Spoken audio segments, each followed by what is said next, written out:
Brésil, inondation massive dans l'état de Bahia, l'eau et l'électricité coupées. Mesdames et messieurs, bonjour et merci de suivre Soufflèche Tout. L'état de Bahia connaît depuis le mois de novembre des pluies très importantes. Une tempête tropicale vendredi 24 décembre a plongé 66 municipalités en urgence absolue. Les secours s'organisent, mais la situation reste très complexe. Afghanistan, les talibans interdisent aux femmes de voyager seules. Les talibans ont annoncé dimanche 26 décembre que les femmes désirant voyager sur de longues distances devraient être accompagnées par un membre de leur famille proche, nouveau signe de dissucement du régime malgré leur promesse initiale. À présent, une page triste.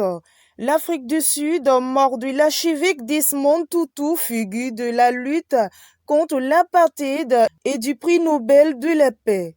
Nos condoléances au peuple sud-africain et à tout le monde entier.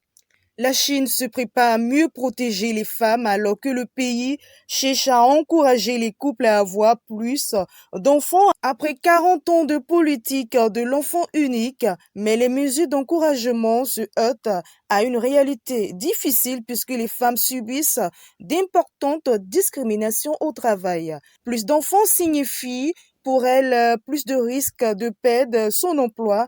Une législation discutée cette semaine cherche à y remédier. Côte d'Ivoire, premier producteur mondial de cacao dont les fèves sont destinées pour l'essentiel à l'exportation, mais depuis quelques années, certains sont transformés sur place pour alimenter une production locale de chocolat, qu'elle soit industrielle ou artisanale, des marques en Côte d'Ivoire qui ont réussi à se faire un nom à Abidjan, la capitale économique, et une place dans les habitudes des habitants.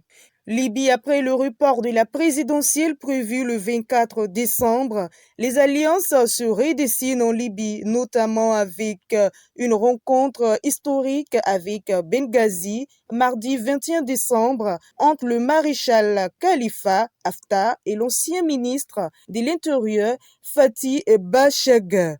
En entendant la nouvelle date pour l'élection, les deux hommes pourtant opposés lors des deux conflits en 2014 et 2019 se sont unis pour faire partie le premier ministre Abdel Hamid du pouvoir dont le mandat s'est achevé le 24 décembre. Les deux anciens dirigeants de la Guinée, Moussa Dadis Camara et Sékouba Konaté, se sont retrouvés pour la première fois depuis plus de 10 ans, samedi 25 décembre, au palais Mohamed V de Conakry, au siège de la présidence de la République.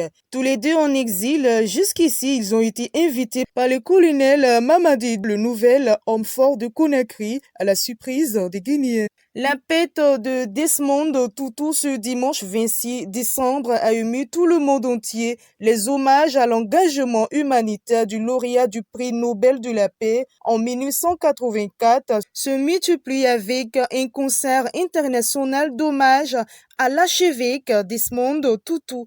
Merci de nous avoir suivis. C'était le Flash Tout avec KPMG, la reine du Sahel.